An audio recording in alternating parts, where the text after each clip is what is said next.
എല്ലാവർക്കും ഷിസസിലോട്ട് സ്വാഗതം. അപ്പോൾ ഞാൻ നിങ്ങളെ പരിചയപ്പെടുത്താൻ പോകുന്നത് എൻ്റെ വീട്ടിലുണ്ടായ മിൽക്ക് ഫ്രൂട്ടാട്ടോ. ഞങ്ങളുടെ വീട്ടിൽ മിൽക്ക് ഫ്രൂട്ട് 3 ടൈപ്പ് ഉണ്ട് കേട്ടോ. ഒന്ന് ഗ്രീനും പിന്നെ സെമി പർപ്പിളുമാണ്.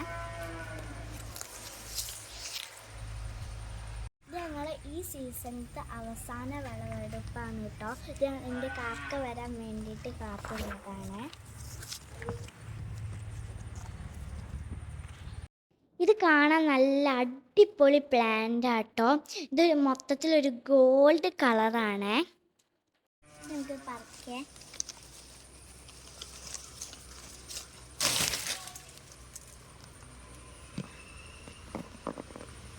ഇത് നമ്മൾ സെമി പർപ്പിൾ മിൽക്ക് ഫ്രൂട്ടാണ്. നമുക്ക് പറിക്കാം.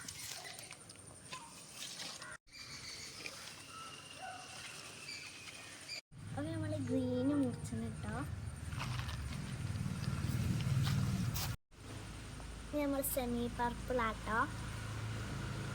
ഇത് ഉള്ളിൽ ചെറുതായിട്ടൊരു പർപ്പിൾ കളറാണ്. ഫ്രീസ് ചെയ്ത് കഴിക്കാൻ നല്ല ടേസ്റ്റ് ആട്ടോ. അതുകൊണ്ട് ഇത് നമ്മൾ ഫ്രീസ് ചെയ്യാൻ പോവാണേ. അപ്പോൾ നമുക്കിതൊന്ന് കഴിച്ചോക്കെ.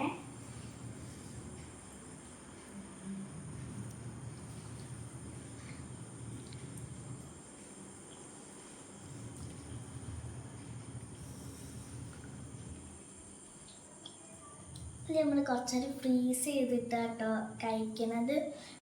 ഇത് പിന്നെ തോലിനോട് ചേരുമ്പോൾ ഒരു കറ കുത്തലുണ്ട് കേട്ടോ.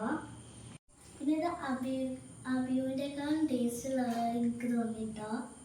പിന്നെ നല്ല മധുരമുണ്ട്. ഇത് ഫ്രീസ് ചെയ്തിട്ട് ഒരു പുഡിങ്ങിൻ്റെ ഒക്കെ പോലെ ഉണ്ട്. ഇത് വീട്ടിൽ വെക്കേണ്ട ഒരു പ്ലാന്റാണ്. പിന്നെ ഇത് ടേസ്റ്റ് ബേസിലൊക്കെ ഒരേപോലെയാണ്. അപ്പം ഇത്രയുള്ള എല്ലാവർക്കും ഇഷ്ടപ്പെട്ട് വിചാരിക്കുന്നു. ഇഷ്ടപ്പെട്ടാൽ ലൈക്ക് ചെയ്യുക, ഷെയർ ചെയ്യുക, സബ്സ്ക്രൈബ് ചെയ്യുക. അടുത്ത വീഡിയോ കാണുന്നതായിരിക്കും. ബൈ.